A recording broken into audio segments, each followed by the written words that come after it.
think one of the biggest myths is people think you're coming into this with a lot of money, or they think the passion you have, you must have it all the time.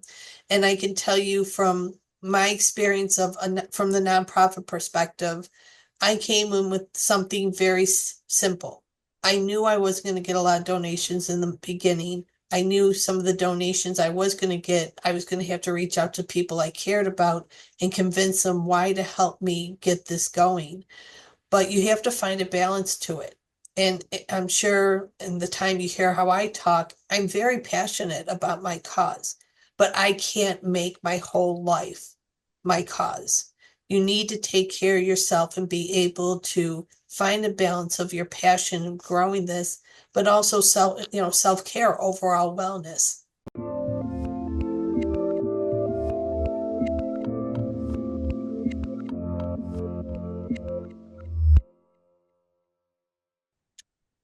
Hey everyone, this is Devin Miller here with another episode of The Inventive Journey, or sorry, Inventive Expert. I'm your host, Devin Miller, the serial entrepreneur that's grown several startups into 7 and 8 figure businesses, as well as a founder and CEO of Miller IP Law, where he helps startups and small businesses with their patents and trademarks. You ever need help with yours, just go to strategymeeting.com, grab some time with us to chat, and we are always here to help. Now, today we've got another great guest on the podcast, Natalie Boehm. And Natalie, we're going to be talking about a few things, including the challenges of doing fundraising for your business, whether it's a nonprofit or a for-profit. Also, how you go about defining and getting your message out on the fundraising front. Also discussing a little bit about getting your message across for branding and establishing yourself, and as well as overcoming the fear of sharing your story, especially if you're a nonprofit. So definitely some great points of discussion, and looking forward to it. And with that much as an introduction, welcome on the podcast, Natalie. Thank you. It's great to be here. Hey, excited to have you on. So I just gave kind of a quick run through or an overview of some of the topics at hand, but we kind of before we dive in and get going on those discussions, maybe just take a minute or two for those in the audience and haven't had a chance to catch your Inventive Journey episode, which is our sister podcast to this one. Maybe just take a minute or two and introduce yourself to the audience.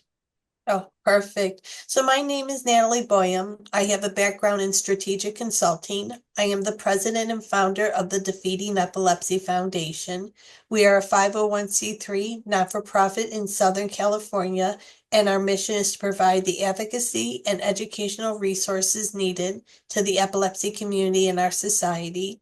I have been battling epilepsy for 44 years now, and my seizures have been controlled for 20 years now. So this is my way of giving back to my community. And my long-term goal is I want to see individuals who have epilepsy have better educational and economic opportunities and have the resources they need to have a better quality of life. Awesome. Well, definitely a great mission, or sounds like a great or thing that you're pursuing, and looking forward to having you on. So now, kind of with that as a kickoff and a bit of a background, so as I mentioned, or as you'd hit on, you have a non-for-profit background, or at least done that with some of your endeavors. And one of the areas that we touched on or hit on as we chatted a bit before the podcast was, and I think it's a challenge not just for nonprofits, it's also for profit businesses oftentimes. But if you're looking to go out and do some fundraising for the business on either front, for either type, that can often be a challenge. So kind of, give us an idea. What are some of oftentimes the challenges that you may face, and the ways that you can going about addressing those challenges? Well, I think the biggest challenge with fundraising, whether it's for profit or nonprofit, is convincing people of why they should be. You know, so many people, you go into business, whether for profit or nonprofit, myself, why to create my nonprofit. I just want to see people who are dealing with what I've dealt with, have a better life. My people in my community face a lot of stigma. There's a misunderstanding of what epilepsy is, what potential we have. But when it comes to fundraising, I can't just go out and share a basic story and have an attitude of, okay, I have a good cause, now show me the money. I have to come to my sponsors and give them a reason why they should sponsor. For example, we're having an event in April, and the event is going to focus on people who are in business, showing them the benefits of hiring people with disabilities and differences. Now, if I just stop there, they're not going to know what, I'm really getting into. They may say, I don't know where to start. I don't have that kind of money. Why should I even look into something like going into your event and sponsoring? Well, I show them the tools we're looking at. We have people sharing their stories who are disabled of what it's been like to be in the workforce. Programs such as the EEOC that teaches how to have a proper environment and the proper training to prevent having a complaint filed against them. Tax incentives of the benefits businesses get for hiring people with disabilities and differences. Here in California, through the Department of Rehabilitation, there is a employability grant where businesses who are willing to learn how to accommodate people and bring them on, you can get anywhere from 20 to $200,000. And so there's a money incentive. There's so many different tools, learning about the Ticket to Work program. Maybe you can't hire somebody on full time. People in the Ticket to Work program can work up to 20 hours a week for you and keep their SSDI and medical benefits at the same time. So there's lots of different ways to hire people with disabilities. And when I'm showing these businesses coming on and sponsoring an event like this so we can educate other businesses and get more people into the workforce who otherwise would be underemployed or unemployed, or even worse, could end up homeless. We're bringing people who have been forgotten about and making them now contributing taxpayers instead of living off the system. This helps companies grow. It helps them be more productive. They show studies of less turnover. They're building a brand. They're practicing corporate social responsibility. So showing all those things and giving the people who support me a reason to invest in me, because now I'm creating a win-win situation. Now there's another goal I'm hoping to do long term. I'm hoping No, to just or also, maybe just dive in, just or not oh yeah, getting too detailed in the specifics of your business, but rather maybe focusing a little bit on sharing the expertise of kind of what a lot of the businesses are looking for. But I think one of the things that is you're kind of sharing a lot of your items is that you hit on was that, oftentimes I think that when you're into nonprofits, especially, but really on again, or it has the overlap with both of them, is a reticence to share your story, and that can be anything yes. from, hey, I don't want to make money off of my story, or I don't want to, sometimes it's a feel of shame or guilt, and I'm not saying you should. It's a sense of, I don't want, this is something private and I want to keep it personal, any number of reasons. And yet, kind of as you shared a little bit as to what your business does and how you do it, it oftentimes it can separate or differentiate your message, help with the personal branding. But how do you kind of overcome that challenge of, as you're going out both to get customers or to get fundraising or to raise things, to kind of overcome that, maybe that initial issue that people oftentimes bump into is to, being reticent to share their story and their background? And that's a lot of it is you have to find your pitch. You have to decide how far do I want to go with sharing things. And there's nothing wrong with starting simple. Maybe there is something you're afraid to talk about, but it's going to be important. In my personal experience, you have to share the good with the bad, because you have to show I've overcome these things, or let's say it's for profit. I've worked to set these goals and I've achieved them, but I've also done things where I had to learn from them. And then when I learned from mistakes, rather than calling them failures, it's learning and growing from there. And I think a lot of people, and I was guilty of this myself when I first started, are afraid to network. Are they going to say the wrong thing that makes them look bad? Are they not going to come off as confident when they approach somebody? And it's one of the things I encourage people, start simple and, do what you can to overcome those fears. One thing I try to do whenever I go to a networking event, I try to meet two new people and get their business cards with the goal of either I can collaborate with them, or if I can't, find somebody who they know to collaborate with. So it could be just a simple thing. No one expects you to bring in a ton of money or, be booming overnight. It's baby steps. And I can tell you from personal experience, I tried to almost grow too fast because I was so passionate when I first started, and I still have passion. But I had to learn to balance my passion because when I was too passionate and too aggressive and trying to grow too fast, I burnt myself out.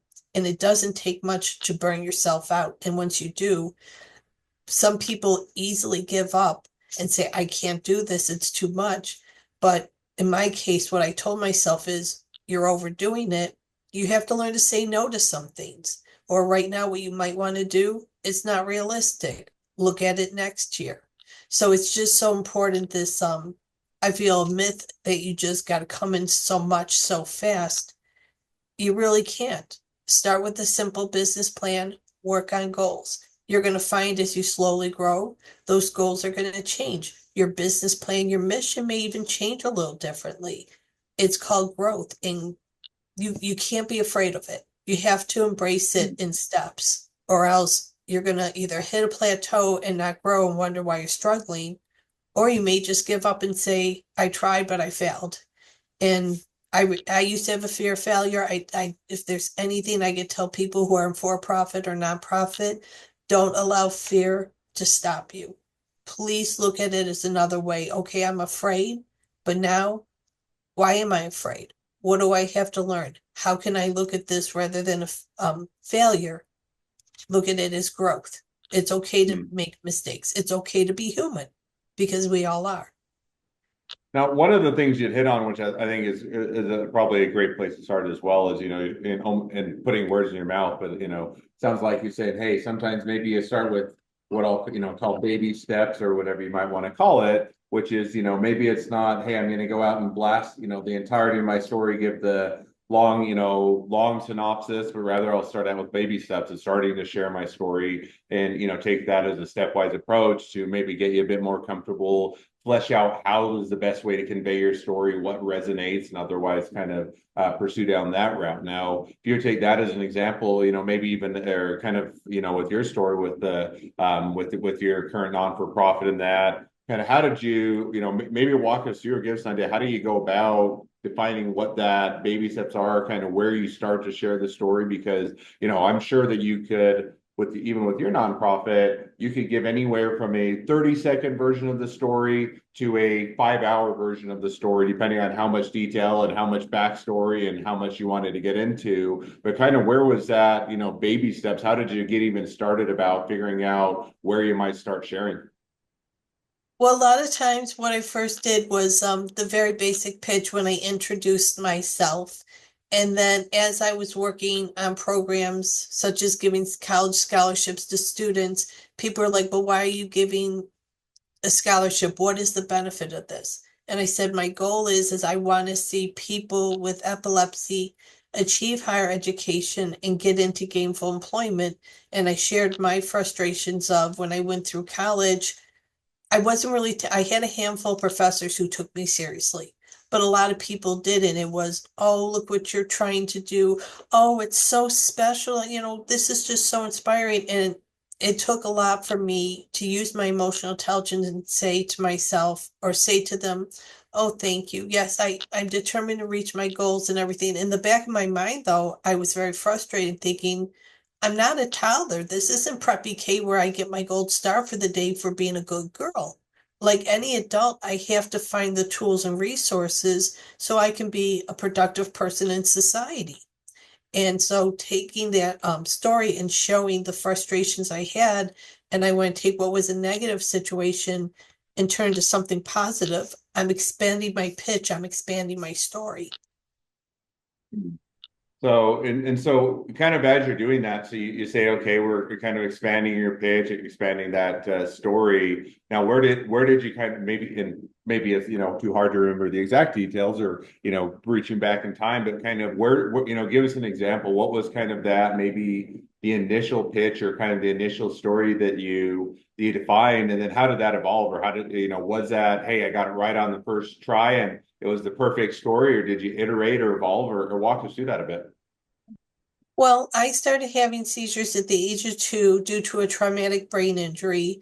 And I've shared my story about the or challenges, I should say, not even frustrations, but challenges of having a neurological disorder as a child. I did well in school, but it was very hard for me to socialize. When I got into my teenage years, I felt isolated. I was battling depression. I saw things that my friends were able to do, such as get a license and get a car. And at that time, my seizures weren't controlled. So to see them having, my friends following in stepping stones as you do in life, I felt held back.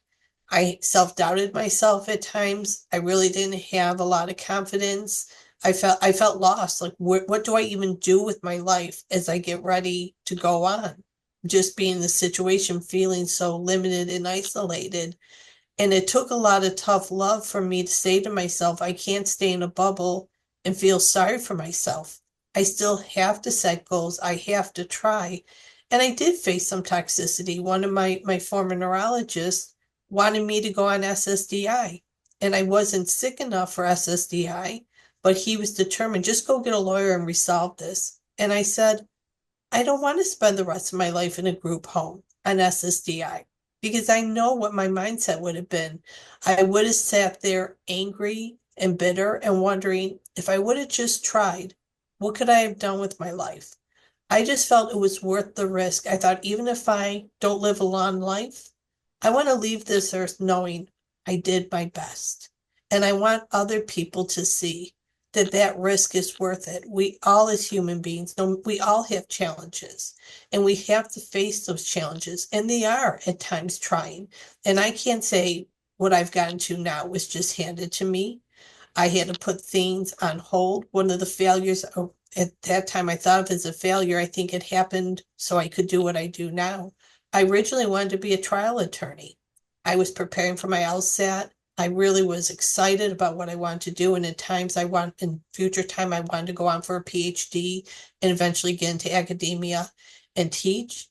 A year before law school, I had a seizure without warning, crashed my car, lost my license for a year and a half. At that point, my life wasn't preparing for an LSAT and going to law school. It was, I got to get my license back. I got to be able to get a job. I can't stay on Medicaid and just sit around. Thankfully, for 1 year, I did qualify for it. I hope I never have to use it again. But I felt really, it was difficult for me to turn and ask for help because I was a very independent person. And all of a sudden, my dream was pushed aside to get healthy again and to get employed. And I never went back to law school. And over the years, I can't tell you how many times I tore myself apart, feeling I failed myself, failed my dream. And then when I decided to go on for my master's degree and wanted to launch my nonprofit, I looked back and said to myself, yeah, it was hard. Sometimes I still want to go back for that, but I know that wasn't the path I was supposed to take. Now I'm going on in August for my PhD in business and academia, and I want to take what I've experienced in life and apply it to my research and show how important it is to have people who have challenges not be pushed away from society, but embraced in society. No, it's a great run through on kind of what kind of how you defined your story. I think it definitely, gives a good picture and would I'm sure resonate. Now, how do you go about building your brand and establishing yourself around that? And you touched on that a few, on a few points.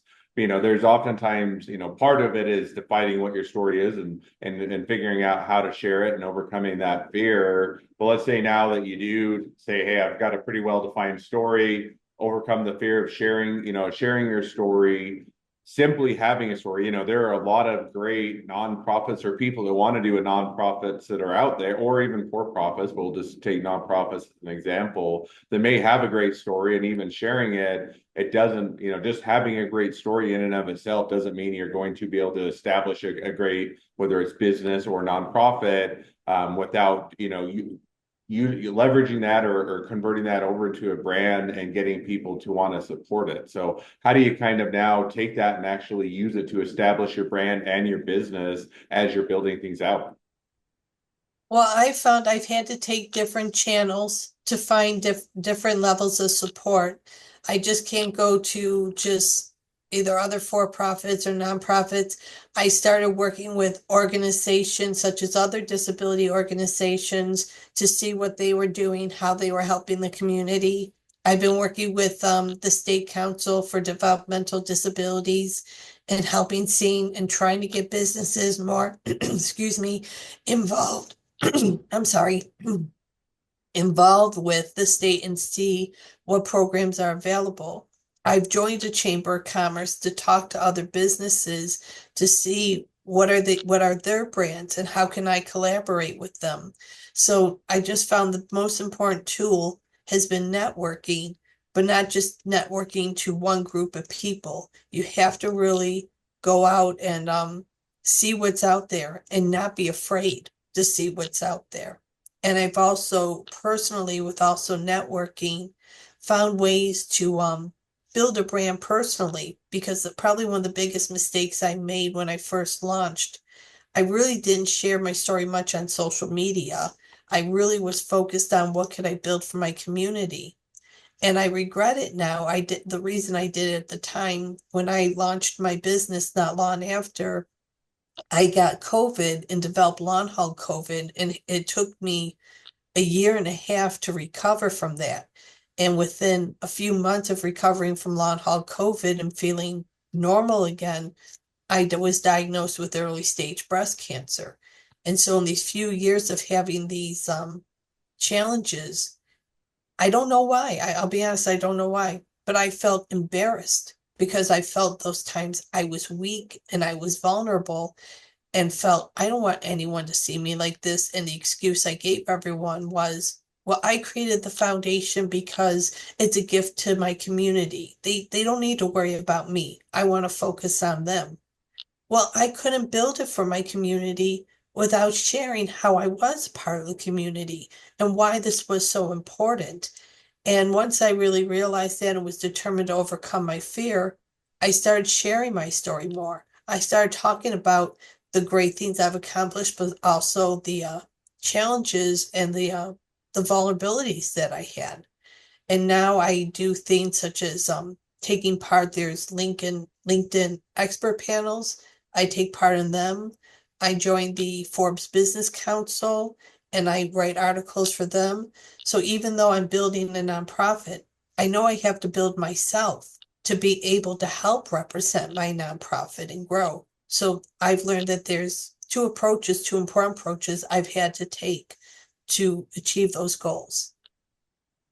Now, sounds like definitely a lot of great information how or building the business or the nonprofit around that message and establishing that brand. And kind of as with a lot of businesses, you have to take the approach of trying different channels, and sometimes different messages or different forms of the message resonate on different channels, and sometimes they don't resonate on other channels. So it definitely sounds like something that as you iterate and figure things out, it's been a good evolution. So well, now is or we could talk a much longer, in depth and a great, I'm sure a much greater extent as to a lot of the areas for people to consider with the branding and or using their story and sharing it and establishing themselves. But we're already reaching towards the end of the podcast, or for this episode anyway. So I'm sure we'll have to explore having you back on to either this podcast or one of our sister podcasts again in the future. But as we do wrap up for today, I always like to wrap up with the same question. So we're going to jump to that now, which is if you're to take, kind of within your industry, what is one of the biggest myths and why is it wrong? I think one of the biggest myths is people think you're coming into this with a lot of money, or they think the passion you have, you must have it all the time. And I can tell you from my experience from the nonprofit perspective, I came in with something very simple. I knew I was going to get a lot of donations in the beginning. I knew some of the donations I was going to get, I was going to have to reach out to people I cared about and convince them why to help me get this going. But you have to find a balance to it. And I'm sure in the time you hear how I talk, I'm very passionate about my cause, but I can't make my whole life my cause. You need to take care of yourself and be able to find a balance of your passion and growing this, but also self-care, overall wellness. And I learned that the hard way. I spent hours, easily 10, 12 hours a day, doing research, networking, determined to get this off the ground. I experienced burnout. I was a people pleaser who anyone who wanted help with a project, oh yeah, send it to me, I'll do the work. I was living here. I was missing time with my family. I was missing time doing some of the things I'm passionate about and enjoying. I had to learn to prioritize what was important and the other things, to have the courage to look at them and say, love to help you, but sorry, I can't at the time. No. That I think is some of the hardest thing for entrepreneurs to do when they really want to move forward, is having the courage to say no to people. And I would say today to your audience, if you know you can't do something, don't pick it up if you can't. Focus on your priorities and focus on, what you need to do to reach your goals. In time, when you bring more people onto your team, you can take on more projects. You can bring on more things. You can help more people. But if you were in a situation like me, where at the very beginning, it's really you got to take care of you. I can't stress that enough, because if you don't take care of you, you're not going to reach your goals. No, I think that's definitely a great takeaway and a great item to incorporate in as you're going through your journey. So, well, now as we do wrap up the episode, if people want to reach out to you, they want to be a customer, they want to be a client, they want to be an employee, they want to be an investor, they want to be your next best friend, any or all of the above. What's the best way to reach out to you, contact you, find out more? Okay. I encourage you all to go to our website at www.defeatingepilepsy.org to see the work we're doing. If you have any questions, you can reach out to me at defeatingepilepsy@gmail.com. Awesome. Well, I can definitely encourage people to reach out, support of a great nonprofit and a great business, make a new connection. If nothing else, make a new best friend. So, with that, thank you again for coming on the podcast. It's been fun. It's been a pleasure. Thank you for having me. Now, for all of you that are listeners that are out there, if you have your own journey to share and you'd like to be a guest on the podcast, we'd love to have you. So just go to inventiveunicorn.com, apply to be on the show. Couple more things as listeners. Make sure to click share, subscribe, leave us a review. Helps us to reach even more startups and small businesses to help them along their journey to success. And along that note, if along your journey you ever need help with patents or trademarks or anything else with your startup, your small business, just go to strategymeeting.com, grab some time with us to chat, and we're always here to help. Well, thank you again for coming on the podcast, and wish the next leg of your journey even better than the last. Thank you.